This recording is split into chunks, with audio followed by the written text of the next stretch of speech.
Sharon देश का गुलाब है, तराइयों में का शोषण फूल। समस्त दूतमानकर गमनागमन, समस्त तुम राजसिंहासन अनुभव करू, तुम कर्तव्य को अनुभव करू, तुम गौरव को देखो देखो आम निजक समर्पण करू।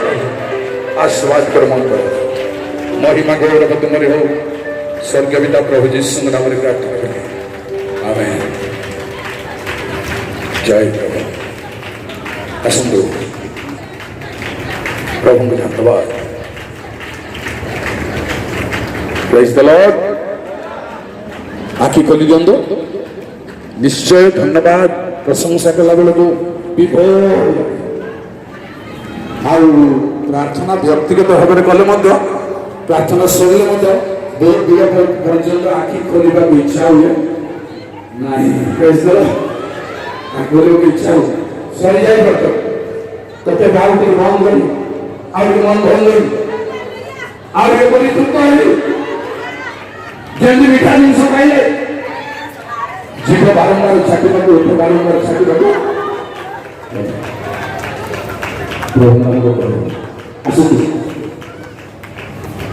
प्रभु को जानवा न जानवा कही मन रविवार दिन संदेह न जानवा बहुत संभावना अच्छी प्रिय भाई मैंने सेवा किंतु न जानिबार चांस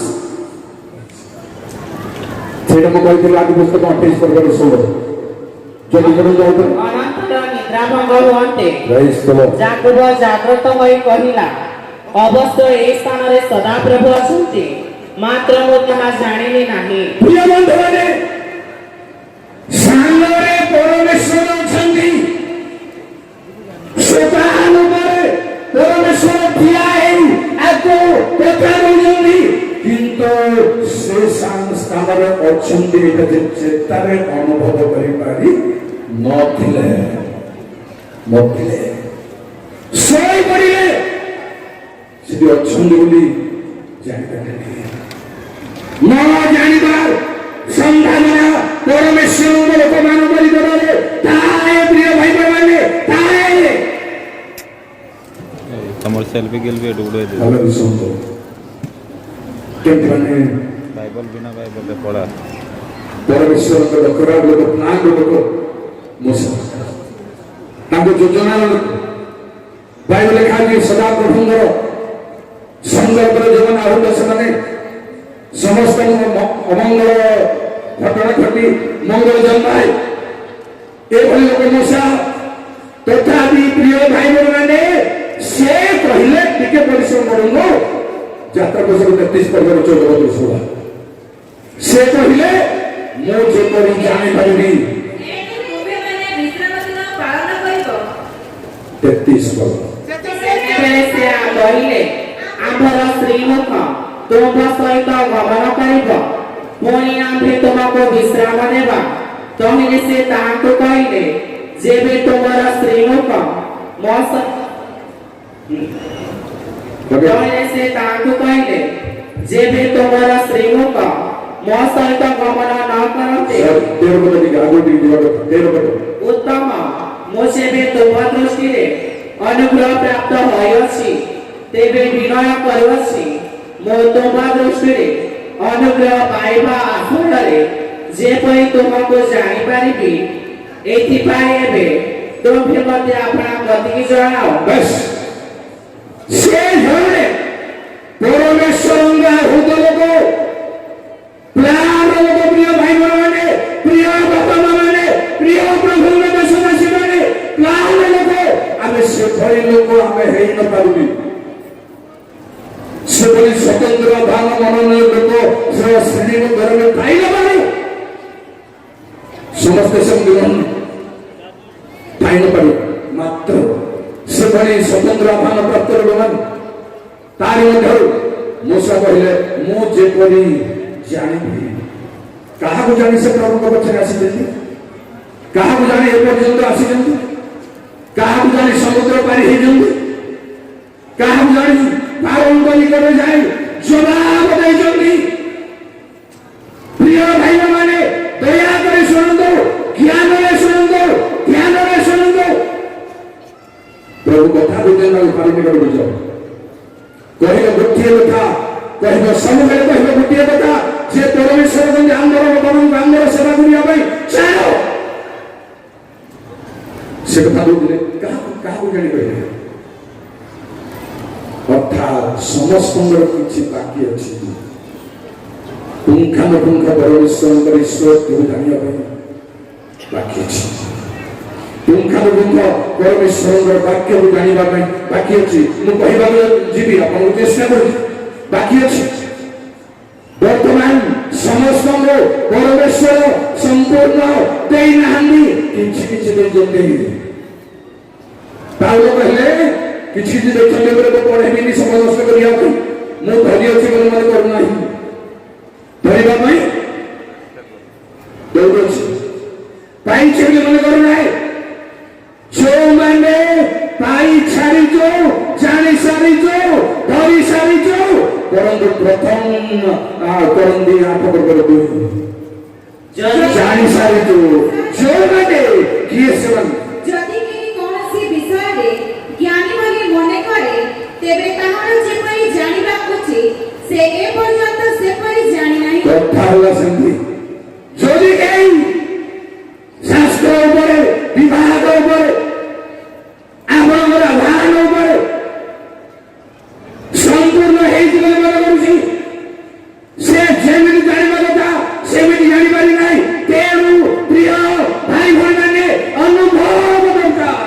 बहुत काटकर पाठ रहता बहुत लंबा चौड़ा कथा, बहुत गभीर कथा, सर्वसाधारण सभा यह घोषणा करने बहुत कष्ट साध्य विषय। कारण धरी पारि लोक मैंने अन्य मनुष्य गभीर हेले अन्य मनुष्य संभावना से लोक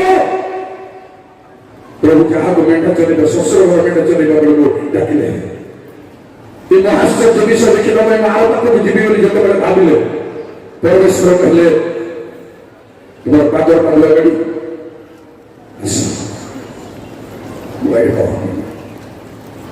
बहुत प्रकार व्याख्या जिते ज्ञान बढ़ी से प्रकार व्याख्या बढ़ी जहाँ को जमी लगे मुझे गोटे कथा अनुभव कर वाक्य जहाँ को जमी बुझे से दुनिया में संशोधन हो पार संशोधन होगा गोटे जगह समस्त ज्ञानी लोग मैंने गोटे जगह जमा होगा फेलोशिप डिस्कशन कर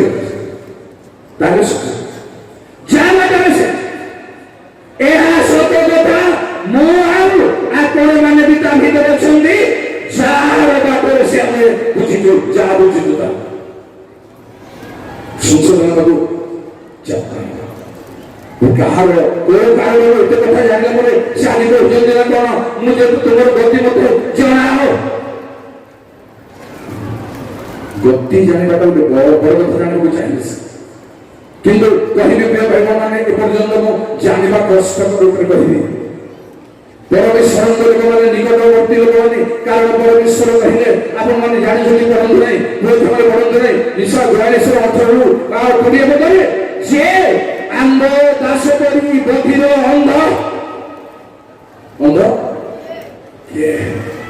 अर्थात अन्य मार्ग ठार आंब दास मान ही अंध आम दास मान ही काला कौन कहते कौन भाई पढ़ुंट ना नहीं लाइफ में आ मर्म बुझुंट मु बुझुची ना मुह देखे लाज लगे कथा डर लगे कथा प्रभु संगे ठिया लागू साहस करवा भयंकर विषय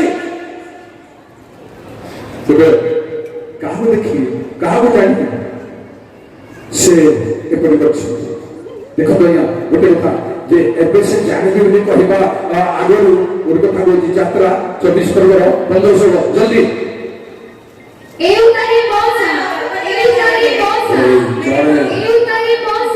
पर्वतरे चढ़िले पुणी मेघ पर्वत को ढांकिला तहिले सिंह पर्वत उपरे सदाप्रभुଙ୍କ प्रताप अवस्थित गला आउ ताहा 6 दिन मेघाच्छन्न होई रहिला तहि उत्तरे से सप्तम दिन मेघ मध्यरु ଆଉ କହିଲି ତହିଁରେ ଇସ୍ରାଏଲ ସନ୍ତାନଗଣର ଦୃଷ୍ଟିରେ ପର୍ବତ ଶୃଙ୍ଗରେ ଗ୍ରାସକାରୀ ଅଗ୍ନିତୁଲ୍ୟ ସଦାପ୍ରଭୁଙ୍କର ପ୍ରତାପ ପ୍ରକାଶିତ ହେଲା। ପୁଣି ବର୍ଷା ମେଘ ମଧ୍ୟରେ ପ୍ରବେଶ ବେଶ ପ୍ରିୟ ଭାଇମାନେ 6 ଦିନ ମେଘାଚ୍ଛନ୍ନ ଏଇ ପର୍ବତ ରହିଲା। ଆଉ ତାରି ଭିତରୁ ପରମେଶ୍ୱର ଡାକିଲେ, ତାରି ଭିତରେ ପଶିଲେ ମୂଷା। ଏତେ କଥା ହେଲା ପରେ ଏଠି କହୁଛନ୍ତି ମତେ ତୁମର ଗତି ଯେତେ ଗଭୀର କରିଲେ ଆପଣ ସେତେ ପାଇବେ, ସେତେ ମିଳିବ ପାଇବେ। ଲୋକମାନେ କହନ୍ତି ଖୋଳ ପର୍ବତ ମାର ମାରିବ, ସିଂହ ହାତୀ ଜିରାଫ ମାରିବ, ତାକୁ ପଡ଼ିଲେ ଭୟଙ୍କର ଭୟଙ୍କର ବିଷୟ ପାଇଲେ ଆମେ। ତେଣୁ ମୁଁ କହିବା କଥା ହେଉଛି ଏତେ ସମୟ ତା ଭିତରେ ପ୍ରବେଶ କରି ମେଘ ଭିତରେ ପ୍ରବେଶ କରିବାର ରାସ୍ତା ଜାଣିଲେ କେମିତି? ପରମେଶ୍ୱର କୁଆଡ଼କୁ ଅଛନ୍ତି ଜାଣିଲେ କେମିତି? ଆଜି ସେ କହୁଛନ୍ତି ତୁମର ଗତି ମତେ ଭାଇ ମାନେ ପରମେଶ୍ୱରଙ୍କୁ ତାର ସମସ୍ତ ଈଶ୍ୱରତ୍ୱକୁ, ତାଙ୍କର ଗୁଣକୁ, ଶକ୍ତିକୁ, ପରାକ୍ରମକୁ, ତାଙ୍କର ଅସ୍ତିତ୍ୱକୁ ଧୀରେ ଧୀରେ ଜାଣିପାରିଲା ଭଲ କଥା, ଜାଣିବା ଦରକାର। ତାକୁ ବ୍ୟାଖ୍ୟା କରିଥାନ୍ତି ସମୟ ଭାବ। ଶୁଣନ୍ତୁ, ସମୟ ଭାବରେ ମଧ୍ୟ ଗୋଟେ ଦିନ କହିବି ଶୁଣନ୍ତୁ, ତାହା କେମିତି କଷ୍ଟକର ବିଷୟ। ପ୍ରାୟ ମୁଁ ଜାଣିବା ପ୍ରମାଣେ ଓଡ଼ିଶା ରାଜ୍ୟରେ କେତେ ପ୍ରକାର ପରମେଶ୍ୱରଙ୍କ ଲୋକ ଅଛନ୍ତି କହିବେ ଆପଣଙ୍କୁ। ଗୋଟେ ପ୍ରକାର ପରମେଶ୍ୱରଙ୍କ ଲୋକ ହେଉଛି ମଣ୍ଡଳୀରେ କର୍ମକ୍ଷମ ହେଇ ଦାୟିତ୍ୱ ନେଇ କାମ କରିବା, ଏଇଟା ଗୋଟେ ପ୍ରକାର। କିଛି ଅସୁବିଧା ନାହିଁ, ତାକୁ ସଂଶୋଧନ କରିବା ଦରକାର, ତାକୁ ମାର୍ଜିତ ହେବା ଦରକାର। ଦ୍ୱିତୀୟ ହେଉଛି ଥିଓଲୋଜି, ଶିକ୍ଷିତ ସମାଜ। ତୃତୀୟ ହେଉଛି ଗିର୍ଜା ଆସିଲେ ଯିବେ, ତାଙ୍କୁ ଆଉ କିଛି ଜଣା ଗିର୍ଜା ଆସିଲେ ଆଜି ତ କେହି ଅଛନ୍ତି ହଲ ହଲ ଟିକେ ଗୀତ ଗାଇବୁ, ଟିକେ ବାଦ୍ୟ ବଜେଇବୁ, ଟିକେ ଆମ ଘରକୁ ସମ କରିବୁ, ଟିକେ ମାଉଥରେ ପ୍ରାର୍ଥନା କରିବୁ। ଆଉ ଗୋଟେ ଦଳକୁ କହିବି କିଛି ଜଣା ନାହିଁ, ନିରୀହ ନିରୀହ ନିରୀହ। ଆଉ ଦଳ ଅଛନ୍ତି ସାଧନା, ସାଧନା ଅର୍ଥାତ୍ ନିୟମ ଭିତରେ ଚଳିବା। ବାଇବଲ ନିୟମ ଯୋଉଟାକୁ କୁହାଯାଏ ଧର୍ମବିଧି, ଯୋଉଟାକୁ କୁହାଯାଏ ସ୍ୱାଧୀନତାର ବ୍ୟବସ୍ଥା, ଯୋଉଟାକୁ କୁହାଯାଏ ଆମ୍ଭେ ଆମ୍ଭର ବ୍ୟବସ୍ଥା ତୁମ ମନରେ ଦେବା। ଆକୁ ଆୟତ ଯୋଉମାନେ କରିଛନ୍ତି ମନରେ ପରମେଶ୍ୱରଙ୍କ ବ୍ୟବସ୍ଥା ଲେଖିବେ, ମନରେ ପରମେଶ୍ୱରଙ୍କ ବ୍ୟବସ୍ଥା ଦେବେ। ୟା ସଙ୍ଗେ ଯାହାର ସମ୍ପର୍କ ଅଛି, ଯାହାର ପରିଚୟ ଅଛି, ଯେପରି ଆଉ ସ୍ୱାଧୀନତାର ବ୍ୟବସ୍ଥା ପ୍ରତି ନିରୀକ୍ଷଣ କରି ଯେ ଚାଲେ ସେ ଧନ୍ୟ। ବୁଝିପାରୁଛନ୍ତି? ପଢିଲେ ହଠାତ୍ ପଢି ଦଉଛନ୍ତି ପିଲାମାନେ, କହୁନି ଯାକୁ ବୈଠ ପଢିବେ 24-25 ପଢନ୍ତୁ ପ୍ଲିଜ। ୟା ସଙ୍ଗରେ ଯାହା ପରିଚୟ ବାଇବଲର ଏ ଆଦି ପୁସ୍ତକ, ଯାତ୍ରା ପୁସ୍ତକ, ପୁସ୍ତକ, ଗଣନା ପୁସ୍ତକ ଉପରେ ଧାରଣା ଥାଇପାରେ, କିନ୍ତୁ ସ୍ୱାଧୀନତାର ବ୍ୟବସ୍ଥା କଣ ମନ ମଧ୍ୟରେ ଦେଖିବେ କଣ? ୟା ପରେ ବ୍ୟାଖ୍ୟା କେବେ ହେଉ, ୟା ପରେ ପ୍ରସଙ୍ଗ କେବେ ହେଉ, ଶିବିର କେବେ ହେଉ, କରନ୍ତୁ ଆପଣ। ପ୍ରେଜ୍ ଦ ଲର୍ଡ, ହାଲେଲୁୟା। ବିଚକ୍ଷଣ, ଏଇଟା ହଉଛି ଜ୍ଞାନ, ଏଇଟା ହଉଛି ଜ୍ଞାନ। ବରପଦାର ଜଣେ ବୁଢା ନାହାନ୍ତି, ସେ ପୁଣି କହିଲେ ମୁଁ 50 କି 60 ଟା କିସମିସ କରିନି, ସେଇ ମାଟି 2 ପର୍ବ ଲୋକ 2 ପର୍ବ ଆଉ ଦିଶା ନ ପର୍ବ 7 ପର୍ବ ଆଉ ବାଇବଲ କୋଉଠି ନାହିଁ କିବା ସେ ଲାଇନରେ ଆମେ ବି ଅଛୁ। ସେଇ ଲାଇନରେ ଗୀତାଇତ କିଛି ନା ସେଠି ଏକ ରଗଡ଼ି ହେଉଛି, ସେଠି ଏକ ଲୋକଙ୍କୁ ନଷ୍ଟ, ଲୋକଙ୍କୁ ଆମର ଜଳ ଆମର ଭିଜ୍ଞତା ଯୋଗୁଁ ଲୋକ ଆମକୁ ଯାଇପାରୁନାହାନ୍ତି, ଲୋକ ଏମିତି କିନା ଅଛି ବୋଲି ଯାଇପାରୁନାହାନ୍ତି। ଆମର ଭିଜ୍ଞତା ଯୋଗୁଁ ବାଇବଲ ଗଭୀରକୁ ଆମେ ଯାଇପାରୁନଥିବାରୁ ଲୋକ ଯାଇପାରୁନାହାନ୍ତି, ଲୋକ ଜାଣିପାରୁନାହାନ୍ତି। ତେଣୁ ଏତେ କଥା ହେଲା ପରେ ମୋ ସାଙ୍ଗରେ ମୋତେ ତୁମର ଗତି ଗତିର କଥା ଟିକେ କହିବି ଶୁଣନ୍ତୁ। ହିତୋପଦେଶ 8:22 ଗତିର ତାତ୍ପର୍ଯ୍ୟ ଶୁଣନ୍ତୁ। ମୁଁ ବ୍ୟାଖ୍ୟା କରିପାରିବି କିନ୍ତୁ ସଦାପ୍ରଭୁ ନିଜ ଗତିର ଆରମ୍ଭରେ ତାଙ୍କ କର୍ମ ସକଳର ପୂର୍ବରେ ମୋତେ ଅଧିକାର କରିଥିଲେ। ଆଚ୍ଛା ଥ୍ୟାଙ୍କ ୟୁ। ତାଙ୍କର ଗତିର ତା ପୂର୍ବରୁ ଗତି କରି ନଥିଲେ କି ହଲଚଲ ହେଇନଥିଲେ କି ଚାଲି ନଥିଲେ କି ଗୋଟେ ଜାଗାରୁ ଗୋଟେ ଜାଗାକୁ ଯାଇ ନଥିଲେ କି ତା ପୂର୍ବରୁ ଯେତେବେଳେ ଗତି କରିବେ ତା ପୂର୍ବରୁ ପ୍ରଭୁ ଯୀଶୁଙ୍କ ବିଷୟରେ କୁହାଯାଏ ଅଧିକାର ଦେଇଥିଲେ। ଅଧିକାର କଣ ପଢିଛନ୍ତି? ୟା ଉପରେ ଆପଣ କଣ ପଢିଛନ୍ତି? କିଛି ବିଷୟରେ ମେସେଜ ତିଆରି କରିବା ପାଇଁ ୟା ଉପରେ କଣ ପଢିଛନ୍ତି? କଣ ଅନୁସନ୍ଧାନ କରିଛନ୍ତି? ନା ସେଇ ଜିସେୟ 2 କର୍ମ ଆଉ ଜିସେୟ ସରି 7 କର୍ମ 9 କର୍ମ ଛାଡ଼ି ଦିଅନ୍ତୁ ଆଉ ଭିତରକୁ ଆସନ୍ତୁ। ସଦାପ୍ରଭୁ ପରମେଶ୍ୱର ପୁତ୍ର ପ୍ରଭୁ ଯୀଶୁ ଖ୍ରୀଷ୍ଟଙ୍କୁ ପରମେଶ୍ୱର ତାଙ୍କର ଗତି ଆରମ୍ଭରେ ଅଧିକାର କରିଥିଲେ। କଣ ସେ ପରମେଶ୍ୱରଙ୍କୁ ତାଙ୍କ ବିଷୟରେ ଜାଣିବା ରହସ୍ୟକୁ ନ ପାଇଲେ ଅନୁଭବ ମହଜୁଦ ହେଇପାରିବ ନାହିଁ। ଦୀର୍ଘ ବର୍ଷ 50 ବର୍ଷ ପାଖି ପଡ଼ି ପାବ ମୁଁ ଆପଣଙ୍କର ସ୍ୱର ଶୁଣୁଛି, ଆପଣଙ୍କର ଭାଷଣ ଶୁଣୁଛି, ଆପଣଙ୍କର ପ୍ରାର୍ଥନା ଶୁଣୁଛି, ମୋଟା ଆପଣ ଶୁଣୁଛି। ଯେମିତିଟା ଯେମିତିଟା ସେମିତି କିଛି ଚେଞ୍ଜ ନାହିଁ, କିଛି ଚେଞ୍ଜ ନାହିଁ। ମୋତେ ଶୁଣି ସମୟ ନଷ୍ଟ କରିବାକୁ ଇଚ୍ଛା, କ୍ଷମା କରିବ। ଶୁଣି ସମୟ ନଷ୍ଟ କରିବାକୁ ମୋର ଜ୍ଞାନ ଉପରେ ଆଞ୍ଚ ଆସିବ। ଏମିତି ମାନେ ଶୁଣିଲେ, ଏମିତି ଭାଷଣ ମାନେ ଶୁଣିଲେ, ଏମିତି ପ୍ରଚାର ମାନେ ଶୁଣିଲେ, ଏମିତି ପ୍ରୋଗ ମାନେ ଶୁଣିଲେ ମୋ ସମୟ ନଷ୍ଟ ହବ, ମୋ ଜ୍ଞାନ ଉପରେ ଆଞ୍ଚ ହବ। ବରଂ ମତେ ଅନୁସନ୍ଧାନ କଲେ ଭଲ ହବ, ଆଣ୍ଠୁ ପକାଇଲେ ଭଲ ହବ, କାନ୍ଦିଲେ ଭଲ ହବ। ଏମାନଙ୍କର ପଚାର ଶୁଣିବା ଅପେକ୍ଷା ପ୍ରିୟ ପ୍ରେମମାନେ ଲଜ୍ଜା ଟିକେ ରହିବା ଦରକାର, ଇଜ୍ଜତ ଟିକେ ରହିବା ଦରକାର। ଭିତରକୁ ଯିବ ଯେଉଁ ମୂଷା ମେଘ ଭିତରକୁ ପଶିଲେ ଆଉ ପରମେଶ୍ୱରଙ୍କ ସଙ୍ଗେ କଣ ହେଲେ କଣ ନାହିଁ ଶୁଣକୁ ବହୁତ ପ୍ରେମ କରିବି।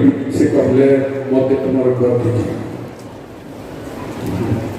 ଗତି ମାନେ ଚାଲିବା ତାଙ୍କର ଗତି ସକଳର ଯେତିକି ଥର ଯୋଉଠିକି ଯାଇଛନ୍ତି ସବୁ ଗତିର ଆରମ୍ଭରେ ତାଙ୍କ ଅଧିକାର କାହା ସେଥିରେ ଅଧିକାର ନିଜ ଅଧିକାର ଆଣିଲେ କଣ ଭାବିଛନ୍ତି? ଆଉ ବଡ଼ଦିନ ପରେ ଯୀଶୁଙ୍କ ଆବିର୍ଭାବ କରେ ଜନ୍ମ କରୁ ଏସବୁ ଆଣି ଥୁଅନ୍ତୁ ମଣ୍ଡଳୀକୁ ନଜକୁ ଜ୍ଞାନରେ ଅନୁଭବ ଆଡ଼କୁ ନିଅନ୍ତୁ।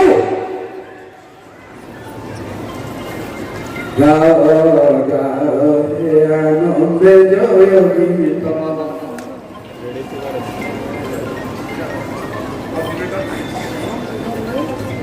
ବହୁତ ଦୁଃଖରେ ମୁଁ କହୁଛି ମୁଁ ଜଣେ ଅଶିକ୍ଷିତ, ଗୋଟାଏ ବିଜ୍ଞାନ ଥେଓଲୋଜି ସବୁ ମୋର ଭାବ, ମୋ ବ୍ୟାକଗ୍ରାଉଣ୍ଡ ବହୁତ କମ୍, କିଛି ନାହିଁ କିନ୍ତୁ ପ୍ରଭୁ ଡାକିଛନ୍ତି ସେଇଟା ଅଛି କିଛି ମଜା ବାଇବେଲ ଜ୍ଞାନ ମୋ ପାଖରେ ନାହିଁ।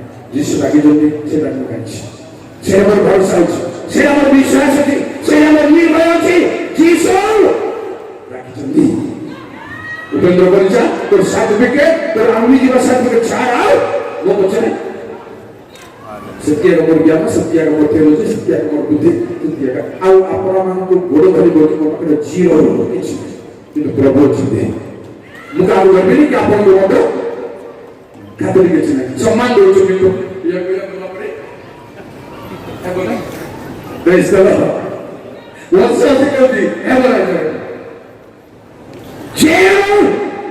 ପରମେଶ୍ୱରଙ୍କୁ ଜାଣିବା ବିଷୟରେ ଯେବେ ଆମେ ଭିତରକୁ ଯିବୁ ଅନୁଭବ ପକ୍କା ପକ୍କା ବଢିବ ଆଉ ଲୋକଙ୍କ ଉପରେ ପ୍ରଭାବ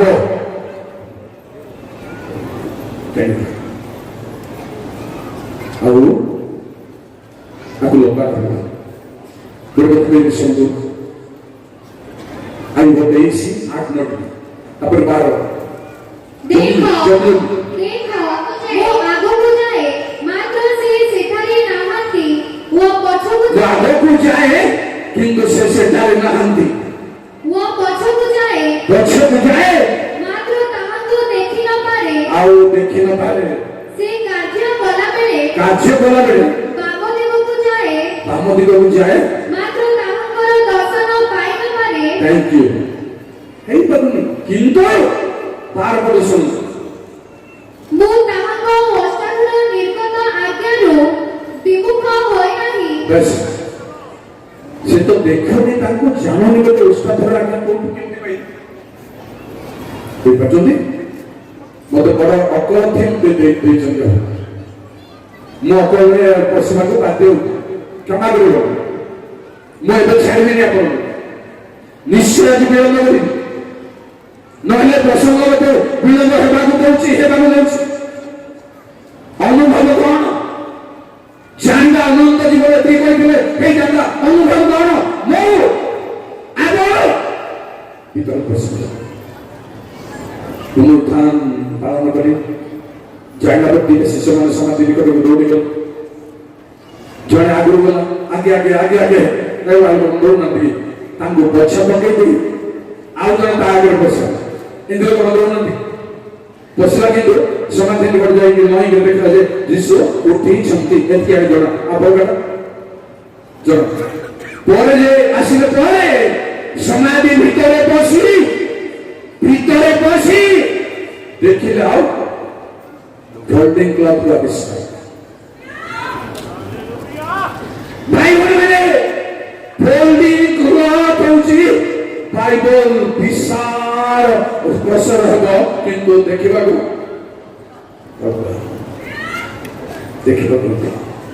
କ୍ଲଥ ମେଲେଇ ଦେଲେ ଫୋଲ୍ଡ କଲେ ଆକାର ସାନ ହେଇଯିବ। କେତେଟା ଦୃଶ୍ୟ ଅଛି, କେତେଟା ଅଦୃଶ୍ୟ ଅଛି। ବାଇବଲ ଠିକ ଆକୁ ଜାଣିବା ପାଇଁ, ଆକୁ ଅନୁଭବ କରିବା ପାଇଁ ପ୍ରିୟ ଭାଇ ମାନେ ଆମର ଜ୍ଞାନ ଯଥେଷ୍ଟ ନୁହଁ। ଏଥିରେ ହେଇପାରିବ। ମାଂସମାନେ ନିର୍ବୁଦ୍ଧି ଭାବିଥିଲେ ଲବଣ ଦୀପ ଜଳୁଛି ଚଳିବ ବୋଲି, କିନ୍ତୁ ସୁବୁଦ୍ଧି ମାନେ କହିଲେ ନା, ଏ ଦୀପର ତେଲରେ ଯଥେଷ୍ଟ ହେଇନପାରେ, ଏକ୍ସଟ୍ରା ଥାଉ,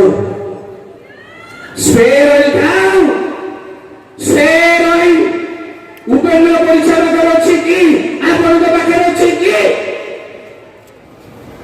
ନହେଲେ ଦାଣ୍ଡେ ହାଟରେ ହେଇଯିବା, ଟାଇମ ହେଲାକୁ ଦାଣ୍ଡେ ହାଟ ହେଇଯିବାର ସମ୍ଭାବନା ଅଛି।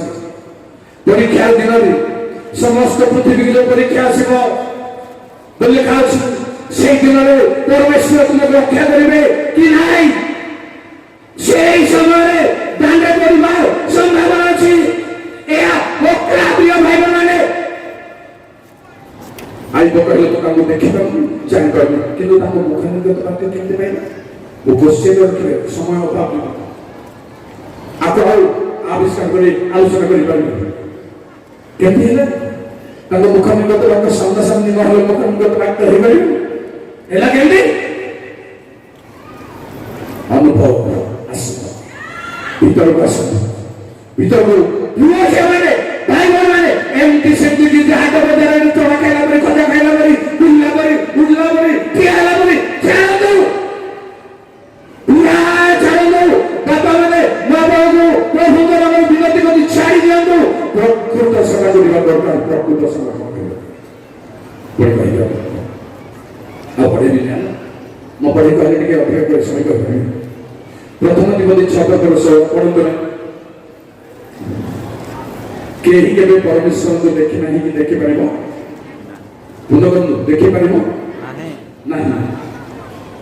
ତେବେ ଆଦି 18 ପର୍ବରେ ପରମେଶ୍ୱରଙ୍କୁ ମୂଷା ଅବ୍ରାହମ କଥା କେମିତି ସଦାପ୍ରଭୁଙ୍କୁ ମୂଷା ମୁଖାମୁଖି ମୁଖାମୁଖି ଆଳାପ କଲେ ବୋଲି ଲେଖା ଅଛି। ଶୁଣିଲେ ବରଣ 12 ଜଲ୍ଦି ଆମର ସେବକ ମୂଷା ତଦ୍ରୂପ ନୁହେଁ, ସେ ଆମର ସମସ୍ତ ଗୃହ ମଧ୍ୟରେ ବିଶ୍ୱାସ ପାତ୍ର ଅଟେ। ଆମେ ତାହା ସହିତ ମୂଳବାକ୍ୟରେ ନୁହେଁ, ମାତ୍ର ମୁଖାମୁଖି ହୋଇ ପ୍ରକାଶ୍ୟ ରୂପେ କଥା କହିବା ଓ ସେ ସଦାପ୍ରଭୁଙ୍କର ଆକାର ଦର୍ଶନ କରିବ। ମୂଷା ଅନ୍ୟମାନଙ୍କ ଠାରୁ ଅନ୍ୟତମ। ସବୁ ଭାରତମାନଙ୍କ ଠାରୁ ଅନ୍ୟତମ ଲେଖା ଅଛି। ସେ ବୁଦ୍ଧାତ୍ମ ଗୀତା ସାଙ୍ଗରେ ଆମେ କଥାବାର୍ତ୍ତା କରିବୁ। ସେ ସଦାପ୍ରଭୁଙ୍କ ଆକାର ଦେଖିବ। କିନ୍ତୁ ଏଠି ଲେଖା ଅଛି ଯିଏ କୌଣସି ମଧ୍ୟ ପରମେଶ୍ୱରଙ୍କୁ ଦେଖି ନାହିଁ, ଦେଖିପାରିବ ନାହିଁ, କିନ୍ତୁ ସେ ଦେଖିବ। କଣ ଡିପ୍ଲି କଣ ନିଷ୍ପତ୍ତି ଯିବେ ଆପଣ ଶୁଣନ୍ତୁ କହିବେ ଆପଣଙ୍କୁ। ପୁଣି 19-20 ଯାତ୍ରା 33 ପର୍ବ ଜଲ୍ଦି। ହାଲେଲୁୟା। ସେ ଉତ୍ତର କଲେ ଆମେ ତୁମ୍ଭ ସମ୍ମୁଖ ଦେଇ ଆପଣାର ସମସ୍ତ ଉତ୍ତମତା ଗମନ କରାଇବା, ତୁମ୍ଭ ସମ୍ମୁଖରେ ସଦାପ୍ରଭୁଙ୍କର ନାମ ଘୋଷଣା କରିବା, ଆମେ ଯାହାକୁ ଅନୁଗ୍ରହ କରୁ ତାହାକୁ ଅନୁଗ୍ରହ କରିବା ଓ ଯାହାକୁ ଦୟା କରୁ ତାହାକୁ ଦୟା କରିବା। ସେ ଆହୁରି କହିଲେ ତୁମ୍ଭେ ଆମ୍ଭର ମୁଖ ଦେଖି ପାରିବ ନାହିଁ, କାରଣ ମନୁଷ୍ୟ ଆମ୍ଭକୁ ଦେଖି ବଞ୍ଚିବ ନାହିଁ। କେମିତି ଆକାର ଦେଖିଲେ, କେମିତି ମୁଖ ପକେଇଲେ, ତାହେଲେ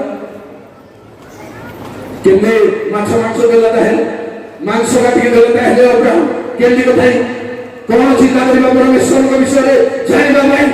ପରମେଶ୍ୱରଙ୍କୁ ଜାଣିଲେ ଅନୁଭବ ଆସିବ। କୋଉ କୋଉ ବିଷୟ ଜାଣିଲେ ଅନୁଭବ ଆସିବ? ପ୍ରିୟ ଭାଇମାନେ, ଯୋଉ ପରମେଶ୍ୱରଙ୍କୁ ଆଇବ ଗଲେ ସେ ଡାହାଣକୁ ଯାଆନ୍ତି, ଆଗକୁ ଯାଆନ୍ତି, ମୁଖ ବୁଝି ପାଇବାର ନାହିଁ, ତଥାପି ମୁଖର ଅବସ୍ଥା ବାକ୍ୟକୁ ସଂଗ୍ରହ କରିଛି।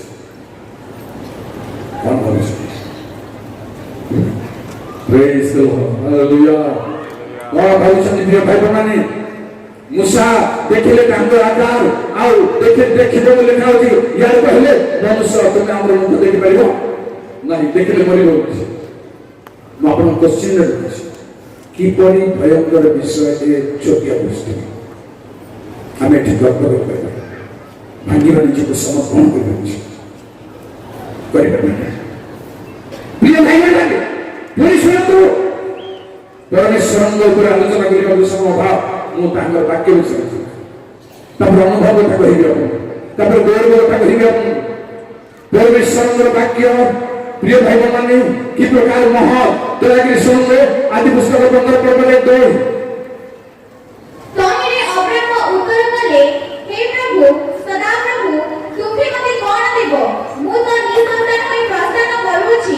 ପୁଣି ଦମିଶ୍କୀୟ ଇଲିଏଜର ମୋ ଗୃହର ଧନାଧିକାରୀ ଅଟେ। ସେହି ଘଟଣା ଉତ୍ତାରେ ଦର୍ଶନ ଦ୍ୱାରା ସଦାପ୍ରଭୁଙ୍କର ବାକ୍ୟ ଅବ୍ରାହ୍ମଙ୍କ ନିକଟରେ ଉପସ୍ଥିତ ହେଲା। ହେ ଅବ୍ରାହ୍ମ, ଭୟ କର ନାହିଁ, ଆମ୍ଭେ ତୁମ୍ଭର ଧନ ଓ ମହା ପୁରସ୍କାର ସ୍ୱରୂପ। ତହିଁରେ ଅବ୍ରାହ୍ମ ଉତ୍ତର କଲେ, ହେ ପ୍ରଭୁ ସଦାପ୍ରଭୁ, ତୁମ୍ଭେ ମୋତେ କଣ ଦେବ? Thank you. ଦର୍ଶନ ଦ୍ୱାରା ସଦାପ୍ରଭୁଙ୍କ ବାକ୍ୟ ଭାବେ ଶୁଣନ୍ତୁ କହିବି। ପରମେଶ୍ୱରଙ୍କ ବାକ୍ୟ ଉପରେ ଆମ ଧାରଣା କେମିତି ରହିବାର ଅଛି, ଆମର ଅନୁଭବ କେମିତି ରହିବାର ଅଛି, ସୁନ୍ଦର ଟିକେ। ଦର୍ଶନ ଦ୍ୱାରା ସଦାପ୍ରଭୁ ତାଙ୍କୁ କଥା ଦେଉଛନ୍ତି। ପ୍ରଥମ ସମୁଏଲ 3 ପର୍ବ 7। ସେ ସମୟରେ ଆଉ ଥରେ ସେ ସମୟରେ ସାମୁଏଲ ସଦାପ୍ରଭୁଙ୍କ ପରିଚୟ ପାଇନଥିଲେ। ସଦାପ୍ରଭୁଙ୍କ ବାକ୍ୟ କାହାଣୀରେ ପ୍ରକାଶିତ ହୋଇନଥିଲେ। ତେଣୁ ପରମେଶ୍ୱର ଡାକିଲେ ଏହିପରି ଭାବୁଛନ୍ତି। এই দুর্বলতা তুটিব অনুভব আসিলে সাকিনা পরমেশ্বরଙ୍କର ଦେବ ଧରି ପାରିବ ଅନୁଭବ ଥିଲେ, ନହେଲେ ହେଇପାରିବ ନାହିଁ। କିଏ ଡାକୁଛନ୍ତି ଦେଖାଯିବ। ଆମେ ଯଦି ସ୍ୱପ୍ନରେ ଗୋରା ଲୋକ ଦେଖିଲେ ପ୍ରଭୁ, ପରିସର କଳା ଲୋକ ଦେଖିଲେ ସହିତ ଏଠିକେ କାମ ଦେଖନ୍ତୁ। ସଦାପ୍ରଭୁଙ୍କ ବାକ୍ୟର ଅଭ୍ୟସ୍ତ ରହିବା ଦରକାର। ଆଉ ଗୋଟିଏ କରନ୍ତୁ, ଏପ୍ରିଲ 5 ପର୍ବ 13-14। ଯେ ଦୁଃଖ ପାଇ ସେ ତଥା ଆଦିମତର ବାକ୍ୟ ବିଷୟରେ ଅଭ୍ୟସ୍ତ ନୁହେଁ, କାରଣ ସେ ଶିଶୁ ମାତ୍ର। କିନ୍ତୁ ବୟପ୍ରାପ୍ତ ଲୋକେ ଅର୍ଥାତ୍ ଯେଉଁମାନେ ଜ୍ଞାନେନ୍ଦ୍ରିୟ ଗୁଡ଼ିକର ଅଭ୍ୟାସ ଦ୍ୱାରା ଭଲ ମନ୍ଦ ନିରୂପଣ କରିବାକୁ ସକ୍ଷମ, ସେମାନଙ୍କ ନିମନ୍ତେ ଗୁରୁବାକ ଖାଦ୍ୟ ପ୍ରୟୋଜନ। ବାକ୍ୟ ବିଷୟରେ ଅଭ୍ୟସ୍ତ ଅଭ୍ୟାସ ମାନେ ମନେ ହଜାର ହଜାର ରଖିବା, ସେଇଟା কোনো ମାନେ ପିଲାମାନେ ଅଛନ୍ତି ଆଉ ଗୀତ ସଂହିତା 119 ବାଇ ହାର୍ଟ କରି ଡେଭଲପ କରାଯାଇଛି। ଏମିତି ଗୀତ ସଂହିତା ଟୋଟାଲ ଜଣକ କହିବା ଲୋକଙ୍କୁ ମୁଁ ଦେଖିଛି ସେ ବର୍ତ୍ତମାନ ନାହାନ୍ତି ଗୁମାରେ ଥିଲେ। ଦେଖ ବାକ୍ୟ ବିଷୟ ଅଭ୍ୟାସ ଏଇଟାରୁ କୋଉ ସଙ୍ଗରେ କଣ ମିଶୁଛି, କୋଉ ବାକ୍ୟର କୋଉ ପ୍ରଶ୍ନର ଉତ୍ତର ବାକ୍ୟର କେଉଁ ଅଂଶରେ କ୍ୟାଚ୍ କରିବା ଦରକାର, ସଂଗ୍ରହ କରିବା ଦରକାର, ତୁଳନା କରୁଥିବାର ଅଛି, ମିଶାଉଥିବାର ଅଛି, ଭାଗ ବାହାର କରୁଥିବାର ଅଛି। ଚାଲିଥାଉ। କାରଣ ଏଟା କଷ୍ଟ ବୋଲି କହିବି ମୁଁ ଆପଣଙ୍କୁ। ଜିରିମିୟ 32:7-8 କଷ୍ଟ ବି ଶୁଣନ୍ତୁ। देख तुम पितृव्य सलुमन पुत्र हननील तुम निकटक आसी एही कथा कहिब, अनाथते मोर जो क्षेत्र अछि ताहा तुमि आपण पई क्रय कर, कारण क्रय द्वारा मुक्त करिबार अधिकार तुम्हार अछि। तहिरे सदाप्रभुक वाक्य अनुसारे मो पितृव्य पुत्र हननील प्रहरी प्रांगणरे मो निकटक आसी कहिला, विनय करूछि बिन्यामीन प्रदेशस्थ अनाथते मोहर जो क्षेत्र अछि ताहा तुमि क्रय कर, कारण तहिरे उत्तराधिकारी हेबार ओ ताहा मुक्त करिबार अधिकार तुम्हार अछि। तुमि आपण पई ताहा क्रय कर। तेबे एहा सदाप्रभुकर वाक्य बोली मु बुझिली। जिरिमिय पूरा पुराण दिलो बुझिपारे। जिरिमिय जने क्रंदनकारी भविष्यवक्ता, से तार लाइफ तार टेस्टिमनी संपूर्ण भिन्न, किंतु परमेश्वर वाक्य को घटना घटिला पर से बुझुचंते कई समग्र कौन प्रबंध माने कौन भाबुचंते भाबंत क्या भाबंत परमेश्वर वाक्य अब देखो कहबे दाव अब ले लो लोक एक प्रकार छ बड़ी गुडी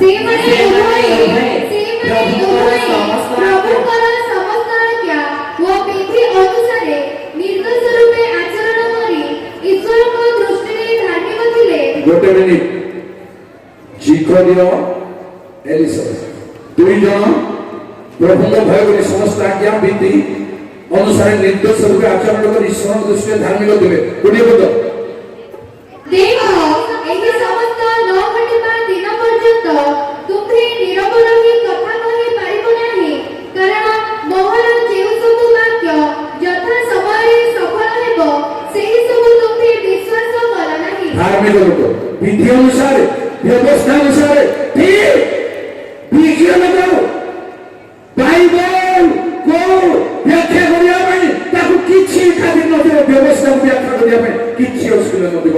ମାତ୍ର ଈଶ୍ୱରଙ୍କ ବାକ୍ୟ ଦୂତ ମାଧ୍ୟମରେ ଆସିଥିଲା, ସେ ବିଶ୍ୱାସ କଣ ଭାବୁଛନ୍ତି ଜାଣିବା ବିଷୟ, ଅନୁଭବ ଆସିବା ପାଇଁ ଜାଣିବା ବିଷୟ, ଏଟା ଅନୁଭବ କରେ ନଥିବାରୁ ଧରିପାରିଲା ନାହିଁ। ଦୂତଙ୍କ ମାଧ୍ୟମରେ ଈଶ୍ୱରଙ୍କ ବାକ୍ୟ ଧରିପାରିଲେ। ଦ୍ୱିତୀୟ ବଂଶ 35:21 ଆଉ ଓଡ଼ିଆ କଥା ଶୁଣନ୍ତୁ, ଭଲରେ ମନ ଦେଇ ଶୁଣନ୍ତୁ, ତାହେଲେ ଓଡ଼ିଆ କିଛି କରିପାରିବେ। ମାତ୍ର ସେ ତାଙ୍କର ନିକଟରୁ ଦୂତ ପଠାଇ କହିଲା, ହେ ଜିହୁଦାର ରାଜା, ତୁମ ସଙ୍ଗେ ମୋହର ବିଷୟ କଣ? ମୁଁ ଆଜି ତୁମ ବିରୁଦ୍ଧରେ ଆସି ନାହିଁ, ମାତ୍ର ଯେଉଁ ବଂଶ ସଙ୍ଗେ ମୋହର ଯୁଦ୍ଧ ଅଛି ତାହା ବିରୁଦ୍ଧରେ ଆସିଅଛି। ଆଉ ପରମେଶ୍ୱର ଶୀଘ୍ର କରିବା ପାଇଁ ମୋତେ ଆଜ୍ଞା କରିଅଛନ୍ତି। ମୋହର ସହବର୍ତ୍ତୀ ପରମେଶ୍ୱର ଯେପରି ତୁମକୁ ବିନାଶ ନ କରନ୍ତି, ଏଥିପାଇଁ ତୁମ୍ଭେ ତାହାଙ୍କ ଠାରୁ ନିରସ୍ତ ହୁଅ। ତଥାପି ଯଦିଓ ତାହାଠାରୁ ବିମୁଖ ହେବାକୁ ସମ୍ମତ ନହେଲେ, ମାତ୍ର ତାହା ସଙ୍ଗେ ଯୁଦ୍ଧ କରିବା ପାଇଁ ଛଦ୍ମବେଶ ଧାରଣ କଲେ, ଆଉ ପରମେଶ୍ୱରଙ୍କ ମୁଖ ନିକଟ ଶୁଣନ୍ତୁ, ପରମେଶ୍ୱରଙ୍କ ମୁଖ ନିକଟ ନଖର ବାକ୍ୟରେ ମନୋଯୋଗ ନ କରି ବେଶ ଶୁଣନ୍ତୁ, ନଖ ଜଣେ ଶତ୍ରୁ ବିଦେଶୀ ଲୋକ ବିଜାତୀୟ ଲୋକ, ପରମେଶ୍ୱରଙ୍କ ବାକ୍ୟ ତା ମୁଖରେ ରହିଛି। ତେଣୁ ଲେଖାଯାଏ, ଆଉ ପରମେଶ୍ୱରଙ୍କ ମୁଖ ନିର୍ଗତ ନଖର ବାକ୍ୟ ଯୋଶୁଆ ଧରିପାରିବ ନାହିଁ, ମୋର ଆପଣ ଧରିପାରିବେ ନାହିଁ। କାହାର ମୁଖରେ ଆପଣଙ୍କ ପାଇଁ ପରମେଶ୍ୱରଙ୍କର ବାକ୍ୟ ଅଛି ଧରିବା ଦରକାର। ଅନୁଭବ ଥିଲେ, ବ୍ରିଲିଏଣ୍ଟ ଥିଲେ, ବାକ୍ୟ ବିଷୟରେ ମୁଁ ଆପଣଙ୍କୁ ଏପ୍ରିଲ କହିଲି ଧରିବା ପାଇଁ ଅଭ୍ୟାସ କରିଥିଲି। ପଦପର୍ବ ରେଫରେନ୍ସ କଥା ନୁହଁ, ଛାଡ଼ନ୍ତୁ, କାମ ଦେବ ନାହିଁ। ତଥ୍ୟ ମିଶେଇବା ପାଇଁ, ଧରିବା ପାଇଁ। କେମିତି ମିଶେଇବା ପାଇଁ, ଧରିବା ପାଇଁ? ଉପଦେଶକ 7 ପର୍ବର 27 ଦେଖନ୍ତୁ କେମିତି ମିଶେଇବେ, କେମିତି ଧରିବେ? ଉପଦେଶକ କହନ୍ତି, ଦେଖ ମୁଁ ତତ୍ତ୍ୱ ଜାଣିବା ପାଇଁ ଏକ ବିଷୟକୁ ଆରେକ ସଙ୍ଗେ ରଖି ଏହା ପାଇଅଛି। ବେଶ, ଏକ ବିଷୟକୁ ଆରେକ ସଙ୍ଗେ ରଖି ଟେଷ୍ଟ କରି ମାଝି ଖୋଜି ଅନୁସନ୍ଧାନ କରି ପ୍ରୁଫ୍ ଆଣେ। ଗୋଟେ କଥା ବି ଦେଶ କଥା, ଆମର ବାକ୍ୟ ସମ୍ପୂର୍ଣ୍ଣ ହେଇପାରେ, ମୋର ମଧ୍ୟ ସମ୍ପୂର୍ଣ୍ଣ ହେଇପାରେ, କିଛି ରହିଯାଇଛି, କିଛି ଖରାପ ନାହିଁ, କି କ୍ଷତି ନାହିଁ, କି ଭୁଲ ନାହିଁ, କିନ୍ତୁ ସମ୍ପୂର୍ଣ୍ଣ ହେଇପାରେ। ଯୋଉଥି ଆମେ ନେଉଛୁ, ଯୋଉ ପ୍ରକାର ଭାବରେ ସମ୍ପୂର୍ଣ୍ଣ ହେବା କଥା ସମ୍ପୂର୍ଣ୍ଣ ହେଇ ନ ପାରିବାଟା ହେଉଛି ଆମର ଏକ୍ସପିରିଏନ୍ସ ପ୍ରିୟ ଭାଇମାନେ। ତେଣୁ ପରମେଶ୍ୱରଙ୍କର ବାକ୍ୟ ଦୂତଙ୍କ ଦ୍ୱାରା, ପରମେଶ୍ୱରଙ୍କ ବାକ୍ୟ ଆପଣଙ୍କୁ ମୁଖ ଦ୍ୱାରା, ଶତ୍ରୁ ଦ୍ୱାରା ଧରିପାରିଛି, ବାକ୍ୟ ବିଷୟରେ ଅଭ୍ୟାସ କରିପାରିଛି।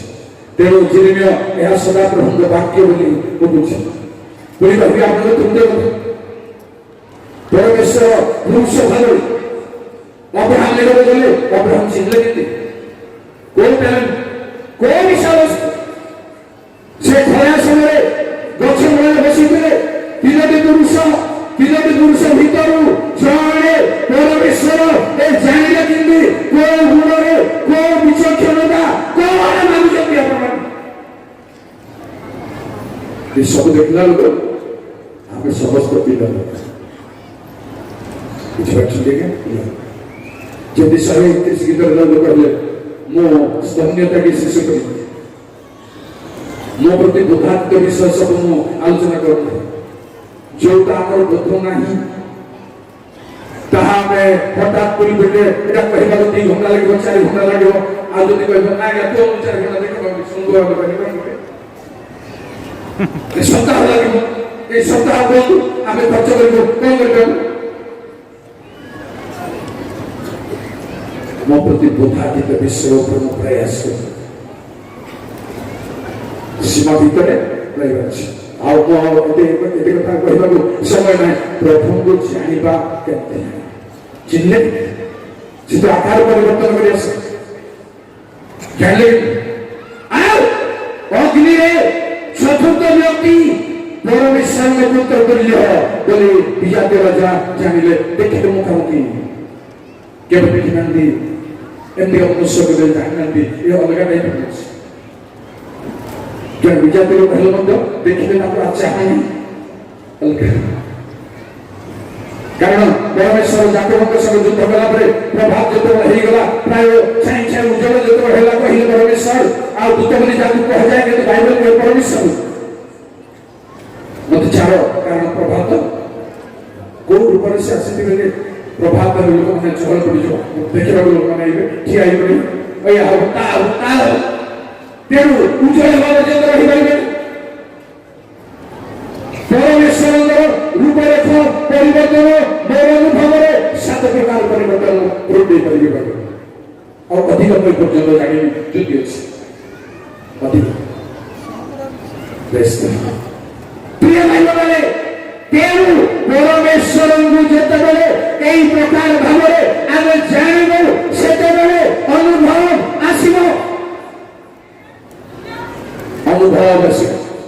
ପରମେଶ୍ୱରଙ୍କ ଅନୁଭବ ଆସିବ। କହିବି ଶୁଣନ୍ତୁ, ଯେ ଅନୁଭବ ବହୁତ ଭାବନା, ବହୁତ ଆଉ ଗବେଷଣା, ବହୁତ ଆଲୋଚନା ଯେବେ ସ୍ପିରିଚୁଆଲି ବହୁତ ଅନୁଭବ କରିବ। ଉପଦେଶ ବର୍ଷ ଏମିତି ସେମିତି ଅନୁଭବ ଜଣେ ହେଇପାରିବନି।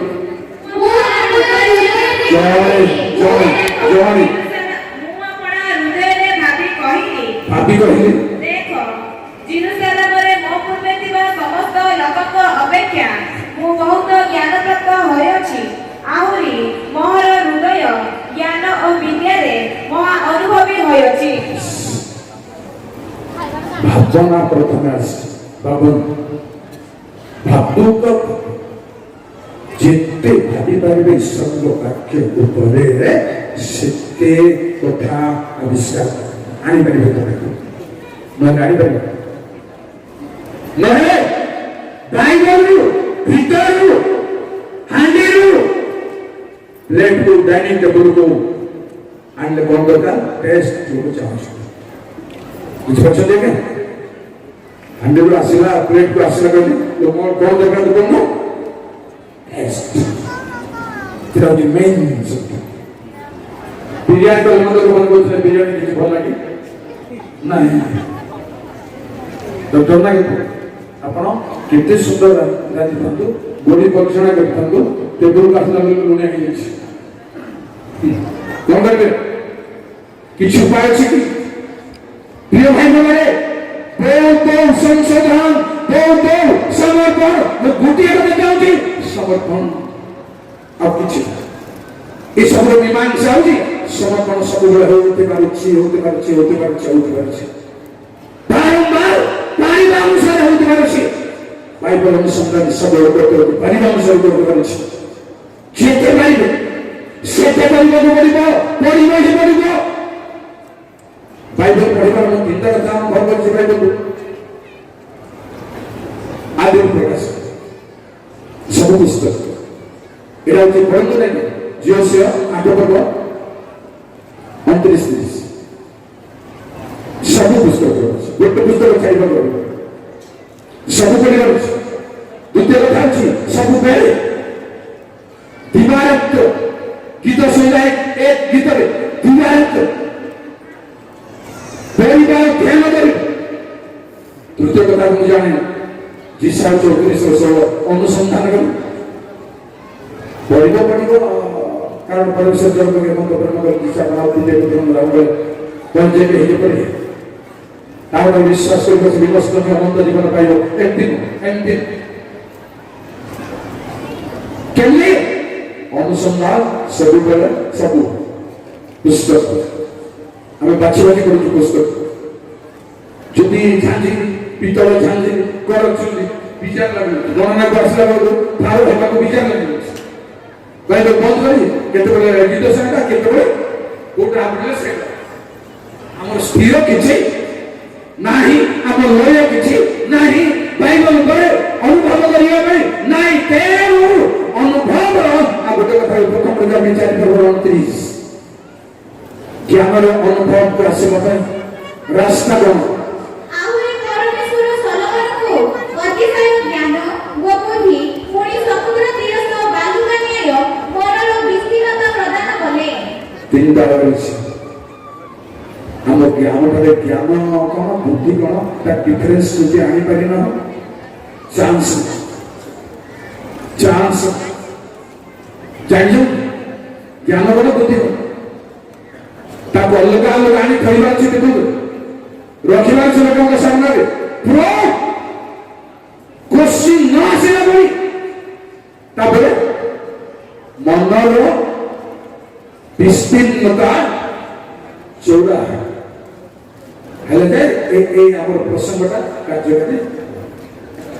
ମନର ବିସ୍ତୀର୍ଣ୍ଣତା ଯୋଉ ସଂକୀର୍ଣ୍ଣ ଅଛି, ଗୋଟେ ଉଦାହରଣ 119:35 ବିସ୍ତୀର୍ଣ୍ଣତାର ମନର ବିସ୍ତୀର୍ଣ୍ଣତାର କେବଳ ଆଲୋଚନା କରିବାକୁ ଗଲେ ତୁମ୍ଭେ ମୋର ହୃଦୟ ପ୍ରଶସ୍ତ କରିବା ବେଳେ ହୃଦୟକୁ ପରମେଶ୍ୱର କଣ କରିବେ?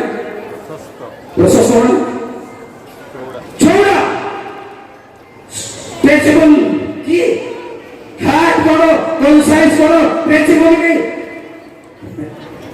যদি টেজিবল জিকিরে চৌড়া হচ্ছে প্যান্ট, টেজিবল প্যান্ট সেটি চৌড়া করবে না। কোন পরমেশ্বর করবে? পরমেশ্বর আমার কনসাইন্স কো আমার হার্ট কো বনেইব।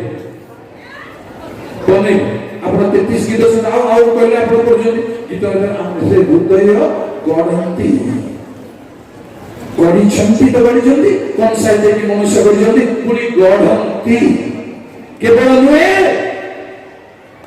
ডিজিটাল 36 পড়ନ୍ତୁ 26-27 আম্ভে তুম মধ্যରୁ প্রস্তরময় হৃদয় কাঢ়ি মাংস এক্সচেঞ্জ হার্ট গো ତିଆରି କରିବେ ଆଉ ଏକ୍ସଚେଞ୍ଜ କରିବେ ତାହେଲେ ଆପଣଙ୍କ ଭାବନା ଶକ୍ତି ଆସିବ ତାପରେ ଏକ୍ସଚେଞ୍ଜ କରିବେ ଆପଣ ତାପରେ ଗଭୀରକୁ ଇଜିଲି ଯାଇପାରିବେ ଭାବନା ଶକ୍ତି ବିସ୍ତୀର୍ଣ୍ଣ ହେବ ସେତେବେଳେ ଏହା ହେଲେ କାରଣ ଗୋଟିଏ ପଢନ୍ତୁ ଯେ ସବୁଦିନ କରି କହିଲେ ମାନେ ଏଠି ଅଛି ନା ନାହିଁ ବୋଲି କାଲି ଭାଇ କରନ୍ତି ପ୍ରଥମ ସାମୁଏଲ 10:9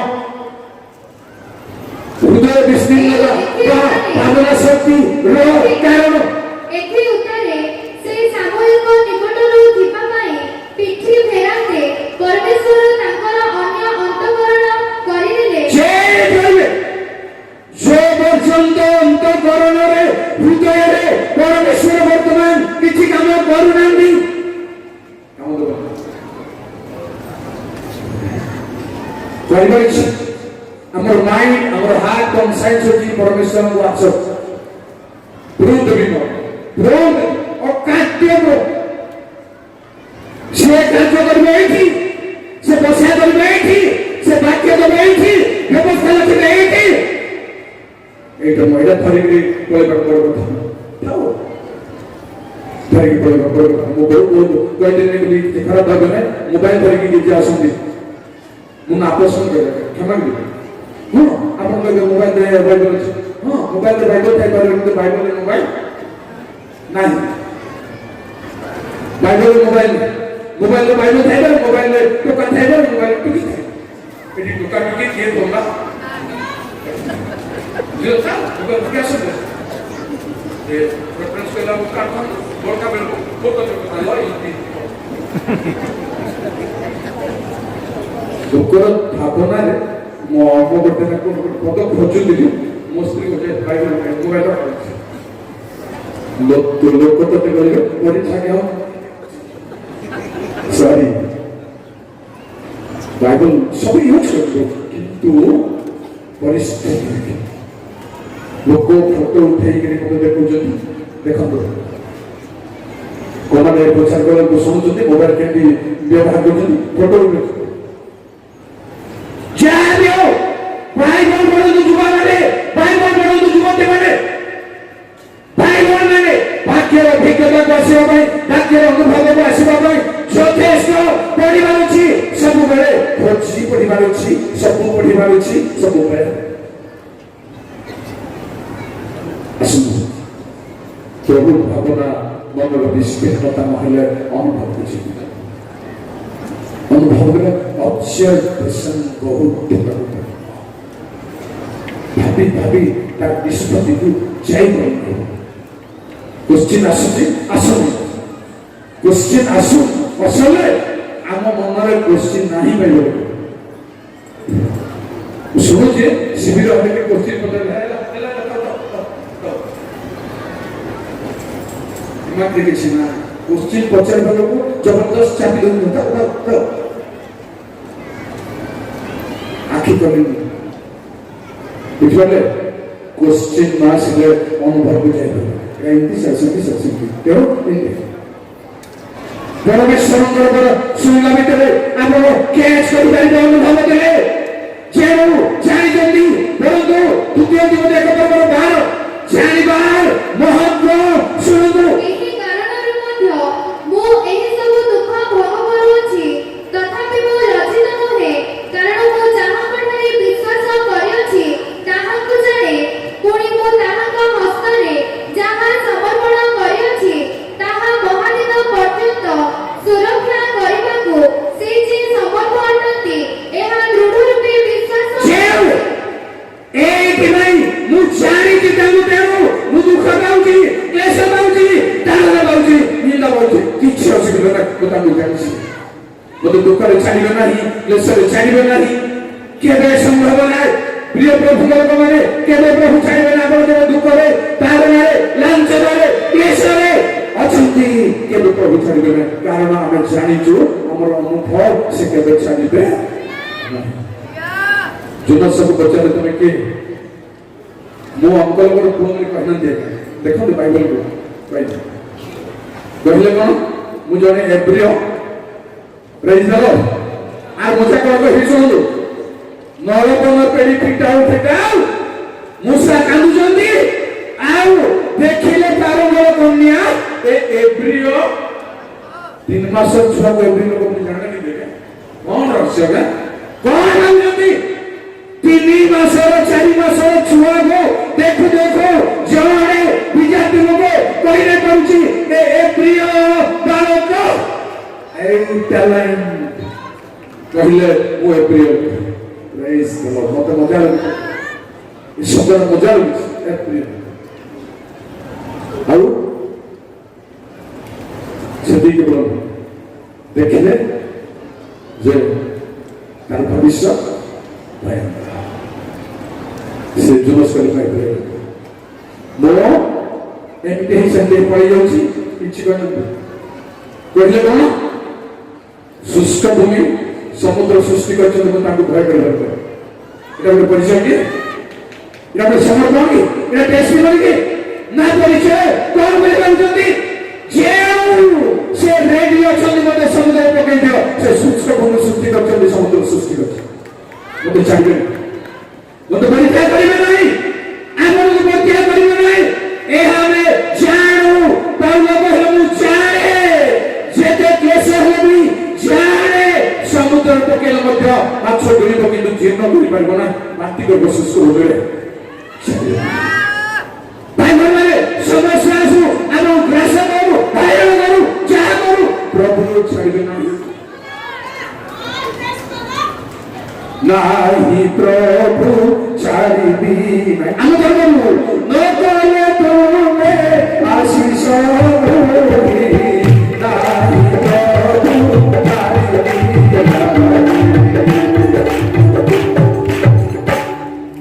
ହଇରାଣ କଥା ଯେ ଚାନ୍ସ ପ୍ରିୟ ଭାଇ ମାନେ ଜାଣିଥାନ୍ତୁ ଜାଣିବା ଦ୍ୱାରାର ମହତ୍ କହୁଛି କେତେ ସମସ୍ୟା ଆସିଲେ ମଧ୍ୟ ପ୍ରଭୁ ଛାଡ଼ିବେ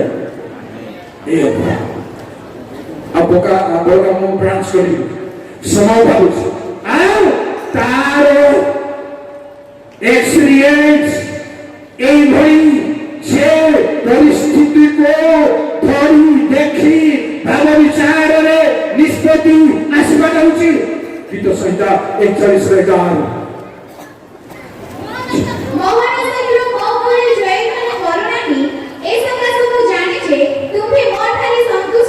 ମୁଁ ଜାଣିଛି କେତେବେଳେ ଆସିବ ଏ ଅନୁଭବ ଶତ୍ରୁ ଆପଣଙ୍କ ଉପରେ ଜୟ କରିପାରିବ କିନ୍ତୁ ଗର୍ଜନ କରିବ ତର୍ଜନ କରିବ ଏହା କରିବ ତାହା କରିବ ସମାଲୋଚନା କରିବ କିନ୍ତୁ ଜୟ କରିପାରିବ ଏତଦ୍ୱାରା ଆପଣ କଣ୍ଠ ରୂପେ ଆପଣଙ୍କର ଏକ୍ସପିରିଏନ୍ସ ଷ୍ଟ୍ରଙ୍ଗ ତୁତେ ସମୟ 5 ପ୍ରକାର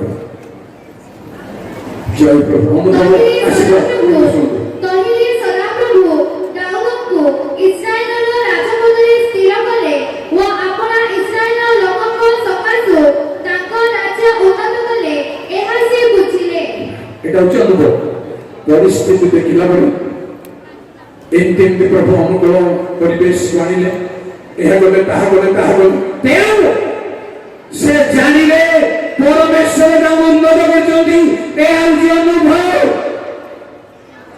ଘଟଣା ପରି ଦେଖି ଆପଣ ଅବଜର୍ଭ କରି ପକ୍କା ହେଇଯାନ୍ତୁ କାହାର ପରାମର୍ଶ ଶୁଣନ୍ତୁ ନାହିଁ କାହାର କଥା ଶୁଣନ୍ତୁ ଏଗୁଡିକ କଥା କହିବି ଆପଣଙ୍କୁ ତାପରେ ଗୋଟେ ମଣିଷ ପାଇଁ ଥାଏ ପଡ଼ିଆରେ ଏଇ ଗୀଚର ହେବା ପୂର୍ବରୁ ହେଇଥାଏ ମୁଁ ବସିଥାଏ ତଳେ ଖୁଣ୍ଟ ହୁଏ କହିଲା ଆଜ୍ଞା ଆସିଲା କହିଲେ ଭାଇ ଉପେନ୍ଦ୍ର ଭାଇ मैं କାହିଁକି ବିଳମ୍ବ କରୁଛ ସିଧା ସିଧା ପାଖରେ ଠାରୁ କିଛି ଧରିପାରନ୍ତି କଥା କାହିଁକି ବିଳମ୍ବ କରୁଛ ନା ଆଜ୍ଞା ମୋ 20 ତାରିଖରେ ଯିବା ପାଇଁ ଠିକ ଅଛି ଓକେ ଓକେ ବୋଲନାହାନ୍ତି ମୁଁ କହିଥିଲି ଓକେ ବୋଲି ହଉ ଠିକ ଅଛି ମତେ ଟିକେ ଭରସା ହେଲା ଯେ ତାର ତାକୁ ଟିକେ ଯିବି ବୋଲି ମୁଁ ଡରିକି ଯାଇପାରୁନଥିଲି ମୋ ଟିକେ ଭରସା ହେଲା ଯିବି ଟିକେ ଗଲାବେଳକୁ ବସିଛନ୍ତି ତାକୁ ହେତୁ ନାହିଁ କଣ ଏମିତି ସମର୍ପଣ ବ୍ୟକ୍ତି ସେ ଯେ ତାଙ୍କୁ ଆଉ এটা দাণ্ড এটা পিণ্ডা এটা লোক যাଉଛନ୍ତି ଆସୁଛନ୍ତି ରାତି ହେଲା ଦିନ ହେଲା ଏମିତି ଜଣା ନ ପଡ଼ିବ ସମର୍ପଣ କାଟାରେ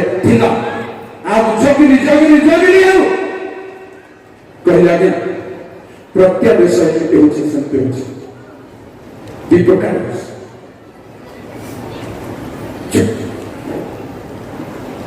କୋଉ ସମୟ ମୁଁ ଆଗ ପୁନର୍ବାର ଆଜ୍ଞା ବୋଲି କହିବାକୁ ଆମର ଦମ ହେଲେ ବହୁ ବିଳମ୍ବରେ ଉଠି ପଳେଇବା ରେଡି ହେଲା ପରେ କହିଲେ ଭାଇ ଆଜି ମତେ ଏ କଥା ପଚାରିବ କାହାକୁ ପଚାରିବ ବିଳମ୍ବ ହେଲେ ଯିଏ ତୋତେ ଡାକିଛି ବିଳମ୍ବ ହେଲେ ହଉ ତାଙ୍କୁ ପଚାରିକି ବୁଝେ ଅନୁଭବ ଆସୁଛି ବର୍ତ୍ତମାନ ପ୍ରିୟ ଭାଇମାନେ ସମର୍ପଣ ଭାଇମାନଙ୍କ ଜন্য ସମର୍ପଣ କ୍ରନ୍ଦନ ସମର୍ପଣ ଆଉ ନିଜକୁ ଶୂନ୍ୟ କରିବେ ଯେତେବେଳେ ଚମତ୍କାର ଅନୁଭବ ଆପଣ ପାଇବେ ଈଶ୍ୱରଙ୍କ ଦୟା ଅନୁଗ୍ରହ ଚମତ୍କାର ଅନୁଭବ ପାଇବେ କାରଣ ସମୟ ଅଛି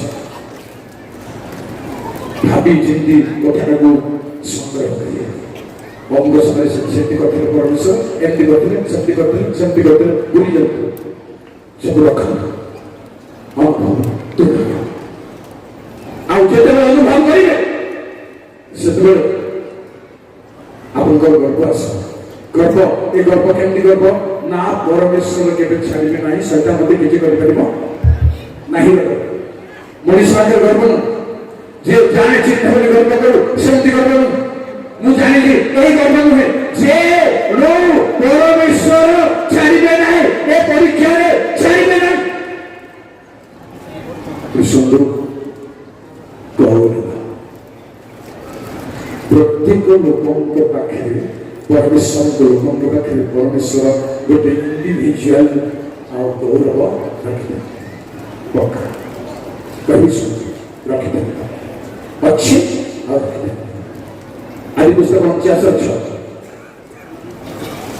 ଅଛି ଆପଣଙ୍କ ପାଖରେ ପ୍ରଭୁ ରଖିବେ हे महाराज सेମାନଙ୍କ ଗୁପ୍ତ ମନ୍ଦିରରେ ପ୍ରବେଶ କର ନାହିଁ हे ମହାନ ଗୌରବ ତୁମେ ସେମାନଙ୍କ ସଭାରେ ମିଳିତ ହୁଅ ନାହିଁ ଧନ୍ୟବାଦ ଅଛି ପରମେଶ୍ୱର ଆପଣଙ୍କ ପାଖରେ ତାଙ୍କ ଗୌରବ ରଖିଛନ୍ତି ବୋଲି ମୁଁ ପ୍ରମାଣ ଦେବି ଯେଉଁ ସେଥିପାଇଁ କହିଲେ ହେ ମୋର ଗୌରବ ପର୍ସନାଲି ଆପଣଙ୍କ ପାଖରେ ଈଶ୍ୱରୀୟ ଦତ୍ତ ଗୌରବ ଅଛି ଆଉ ତାହା ଆଗକୁ ଭିନ୍ନ ଭିନ୍ନ ହେବାର ଚାନ୍ସ ଅଛି ଗୌରବ ଅଛି ବୋଲି ମୁଁ କହିବି ଆପଣଙ୍କୁ ହିତୋପଦେଶ 20:3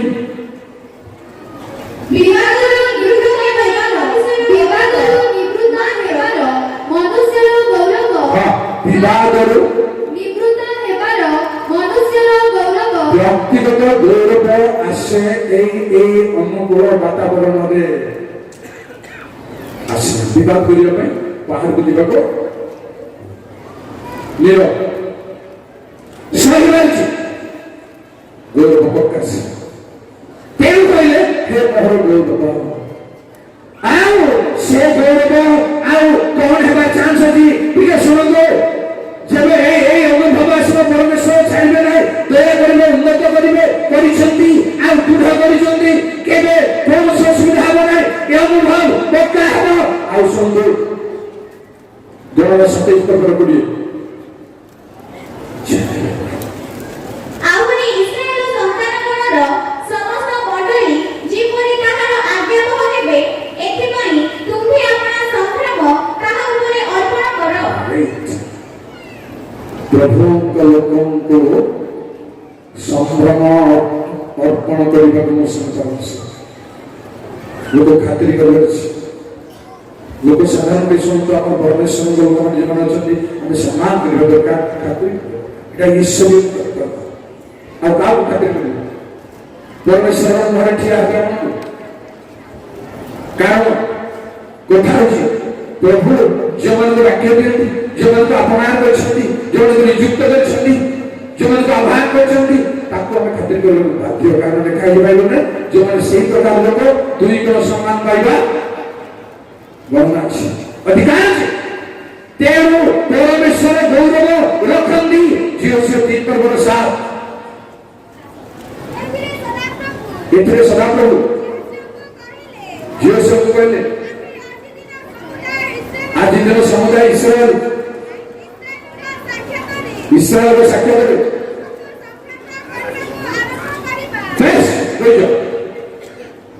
କହିଲେ ସେ ମୂଷାଙ୍କୁ କହିଲେ ତାକୁ ସଂଗ୍ରାମ ଅର୍ପଣ କର ପରମେଶ୍ୱର କହିଲେ ଆଜି ଦିନ ଠାରୁ ତୁମକୁ ଆମେ ପରମେଶ୍ୱର ରଖିଥାନ୍ତି ତାଙ୍କ ଲୋକ। ଆଉ ପଢିବା ଦରକାର ନାହିଁ, ଆପଣ ଜାଣନ୍ତି ଜନ୍ମ ସୂଚକାଚାର 12:26 ସିଏ ମୋର ସେବା କରି ମୋର ଅନୁଗମନ କରି ପିତା ତାଙ୍କୁ ସମ୍ମାନ ଦେବେ, ପିତା ତାଙ୍କୁ ସମ୍ମାନ ଦେବେ। କାରଣ ସେଇଥିପାଇଁ ଶେଷ ସମୟରେ ମଧ୍ୟ ପରମେଶ୍ୱରଙ୍କ ଗୌରବ ଅଛି। ଗୋଟିଏ କଥା ପଢିବାକୁ ବାଧ୍ୟ ହେବି, ଆପଣ ରୋମୀ ପୁସ୍ତକ 8:18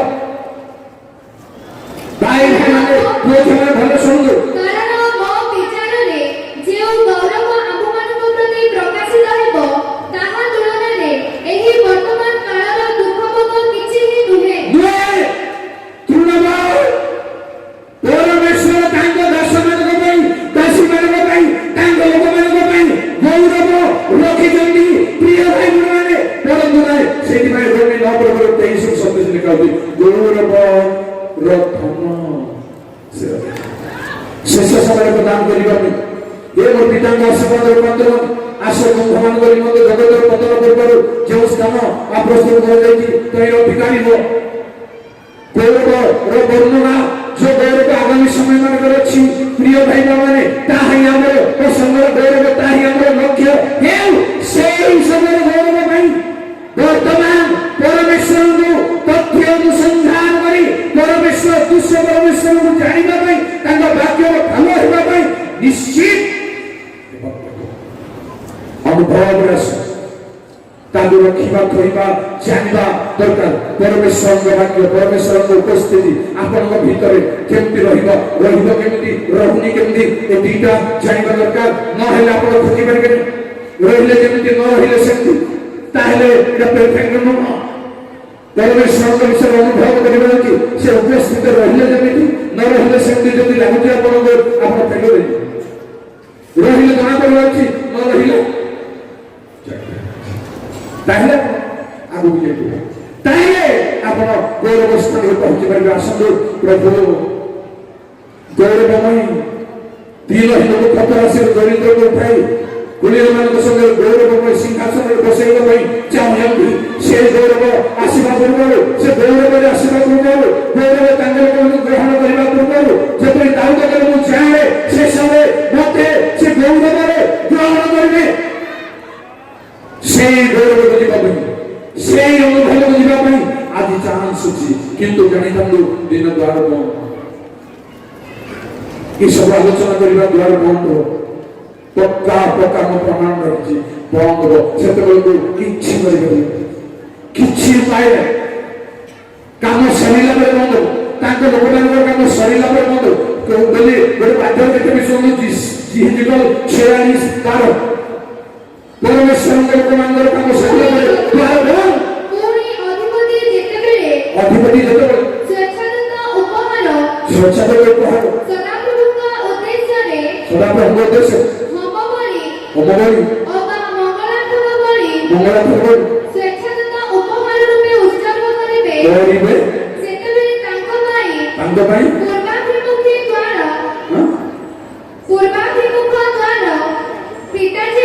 ପୂର୍ବାଭିମୁଖୀ ଦ୍ୱାର ପିଟାଯିବ।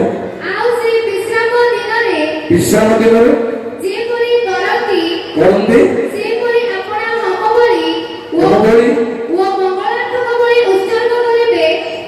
ତଉ ସେ ବାହାରି ଯିବେ ଓ ବାହାରି ଗଲା ଉତ୍ତରେ ଦ୍ୱାର ବନ୍ଦ କରାଯିବ। ପ୍ରିୟ ଭାଇମାନେ, ଭଲରେ ଆକୁ କଳ୍ପନା କରନ୍ତୁ, ଜାଣନ୍ତୁ ଗୌରବରେ ପହଞ୍ଚିବା ପାଇଁ, ଅନୁଭବକୁ ଆସିବା ପାଇଁ, ଜାଣିବା ପାଇଁ, ସେ ବସିବା ଉଠିବାକୁ ଅନୁସନ୍ଧାନ କରିବା ପାଇଁ, ଜାଣିବା ପାଇଁ ସେ ଆସିଲେ କେତେବେଳେ, ଆପଣଙ୍କ ନିକଟକୁ ଅଛନ୍ତି କେତେବେଳେ, କେମିତି ଜାଣିବା ପାଇଁ ରେଡି ସମର୍ପଣ।